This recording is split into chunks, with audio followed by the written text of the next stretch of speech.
The title of today's message, The Coming Second Passover, ZIV ER 14, the second month. Beginning in Numbers chapter 9, verses 1 through 5, and it says, And the Lord spake unto Moses in the wilderness of Sinai, in the first month of the second year after they were come out of the land of Egypt, saying, Let the children of Israel also keep the Passover at his appointed season. And the 14th day of this month, at even, ye shall keep it in his appointed season. According to all the rites of it, and according to all the ceremonies thereof, shall ye keep it. And Moses spake unto the children of Israel that they should keep the Passover. And they kept the Passover on the 14th day of the first month at even in the wilderness of Sinai. According to all that the Lord commanded Moses, so did the children of Israel. So what did the Lord command the people to do? The people were to keep the Passover celebration with all its rites and ceremonies. This was also to be kept in the first month of the biblical year. So this is on Abib Nisan. What ceremonies and rites were required to be kept during this celebration?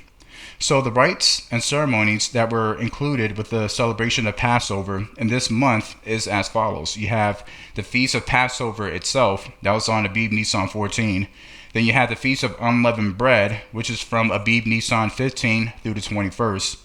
Then you have the Feast of First Fruits on Abib Nisan 16. And then you had the sabbatical observance, which was on two specific dates in unleavened bread. You have Abib Nisan 15th, which is the first day of the celebration, and Abib Nisan 21st, which was the last day. So now moving on to Numbers 9, verses 6 through 8. And it says, And there were certain men who were defiled by the dead body of a man, that they could not keep the Passover on that day. They came before Moses and before Aaron on that day. And those men said unto him, We are defiled by the dead body of a man. Wherefore are we kept back, that we may not offer an offering of the Lord in his appointed season among the children of Israel? And Moses said unto them, Stand still, and I will hear what the Lord will command concerning you. So what issues arose immediately after the command went forth for the celebration of Passover? Well, there were men who buried a fellow Israelite who passed away in the desert. And according to the law, any person who touched a dead body would be considered unclean. And so when we go to Numbers chapter 19, it says, He that toucheth the dead body of any man shall be unclean for 7 days. So when a person was unclean, it was required by law that they separated themselves from the community during the duration of the prescribed period. This would often lead them outside the city. And so anyone who came in contact with an unclean person would also be considered unclean and would have to undergo the 7 days of purification. This indicates that Passover was upon them within 7 days, and they were concerned that they would not be able to observe the feast. So what action did Moses take after hearing their concern? Moses did not make any decision from his own wisdom. Instead, he sought instruction from the Lord. And whatever answer the Lord gave to Moses will become law and a permanent ordinance to observe. Next, we have Numbers chapter 9, verses 9 through 12, and it says, And the Lord spake unto Moses, saying, Speak unto the children of Israel, saying, If any man of you or of your posterity shall be unclean by reason of a dead body, or in a journey afar off, yet he shall keep the Passover unto the Lord. The 14th day of the second month at even they shall keep it, and eat it with unleavened bread and bitter herbs. They shall leave none of it unto the morning, nor break any bone of it. According to all the ordinance of the Passover, they shall keep it. So at the very last sentence, it says, according to all of the ordinance of the Passover, they shall keep it. So now, what new ordinance did the Lord establish in his holy law concerning Passover? The Lord established an additional observance of Passover on the second month of the year. This month is known as ZIV ER 14. Because remember, Abib Nisan 14 was the first month in which the Passover was celebrated, and for the second month, it is ZIV IYAR 14, and it says anyone who could not observe Passover according to the law was permitted to make it up the next month, in the second month. So Passover is supposed to be celebrated wherever the tabernacle of God resides also. So what condition must be met for an Israelite to be exempted from the first Passover observance? So the Lord offers two conditions that must be met. Well, it doesn't have to be met at the same time, but it could be either or. And the first is the individual was uncleaned as outlined in the book of Leviticus by the time Passover arrived. The second is the distance in which they would have to travel from a remote country is too great or not feasible for them to make it in time for the observance in the first month. And also, all aspects of the Passover feast must be observed if the individual will have to defer until the second month. And so this includes the celebration of unleavened bread, the celebration of first fruits, the sabbatical observance as seen in unleavened bread, and the required offerings that must be made. So the exact same rites and ceremonies that was observed in the first month when Passover came to pass is the exact same thing in which the person who could not observe in the first month will be required to do so in the second month. And so when we go to Deuteronomy chapter 16, it says, 3 times in a year shall all thy males appear before the Lord thy God in the place which he shall choose, in the feast of unleavened bread, and in the feast of weeks, and in the feast of tabernacles, and they shall not appear before the Lord empty. Every man shall give as he is able, according to the blessing of the Lord thy God, which he hath given thee. So the Lord prescribes a specific place in which the people ought to go to celebrate Passover. And we'll find out later what is the governing principle, the guidelines in regards to that. So now we're going to Numbers chapter 9, verse 13, and it says, but the man that is clean and is not in a journey, and forbeareth to keep the Passover, even the same soul shall be cut off from among his people, because he offered not the offering of the Lord in his appointed season. That man shall bear his sin. So what is the consequence of those who are well within standards to observe Passover on the first month, but fail to do so?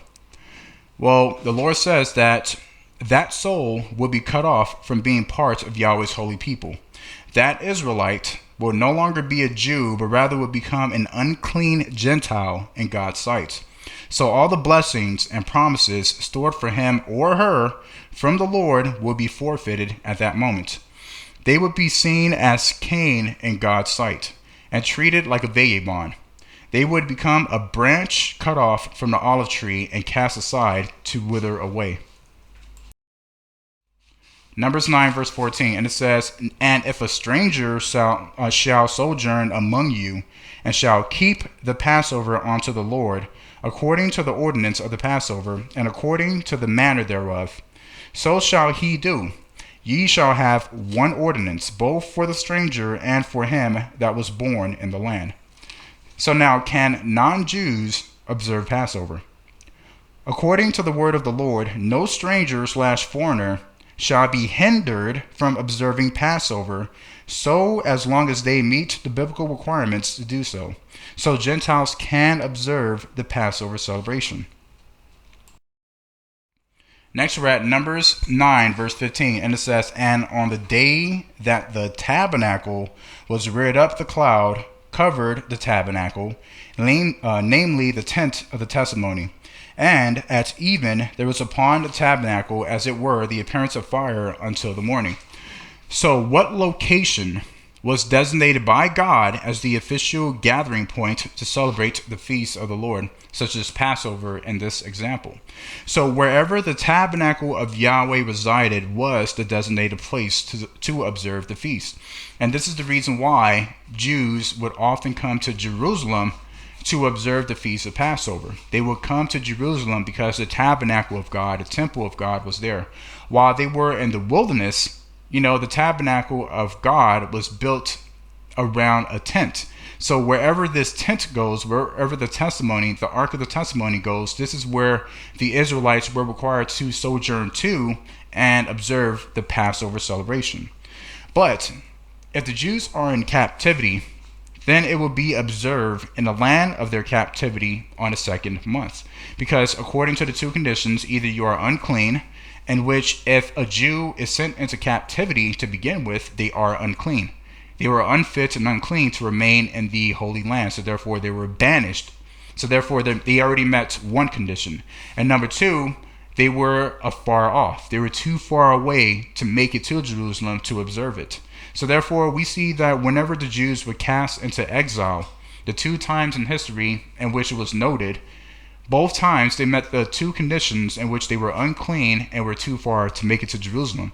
However, there was a remnant that the Lord permitted to remain in the land who did observe the Passover celebration on the first month of the biblical New Year, while everyone else who was off into captivity would actually have to observe this feast in the second month.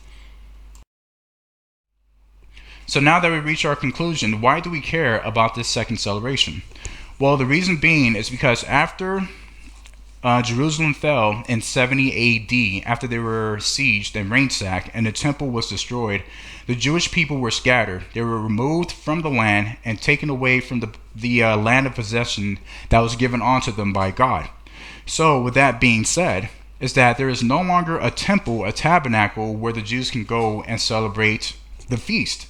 They cannot celebrate Passover in Jerusalem on its appointed time because, number one, they were exiled from the land, and number two, there is no temple. But so we already know in 1948 that there was a restoration that took place and the Jews were permitted to return back into the land, but there was still no temple, no tabernacle to observe Passover on the first month as prescribed. And so with that being said, according to the law of God, the Jews are required to observe the Passover, like those who did not migrate back to Jerusalem. I'll leave it at that. But those who are afar off in foreign countries, whether it be in the United States and Europe or any parts of the world, are required by divine law to celebrate Passover on the second month. So what this is telling you is that God has his eyes set on two specific days for Passover. He has it for the first month, which is Abib Nisan 14, and also on the second month, which is ZIV IYAR 14 as well. And we are going to come across the second Passover celebration on about May 3rd, 2015, in which all the ordinance, which is Passover, unleavened bread, Feast of First Fruits, all of these ordinances must be observed by the Jews who are far off. And so the Lord expects his Jewish people who are not in Jerusalem to keep this feast day. And so we know that there has been many prophetic words that has been spoken about first fruits and prophetic events surrounding around Passover.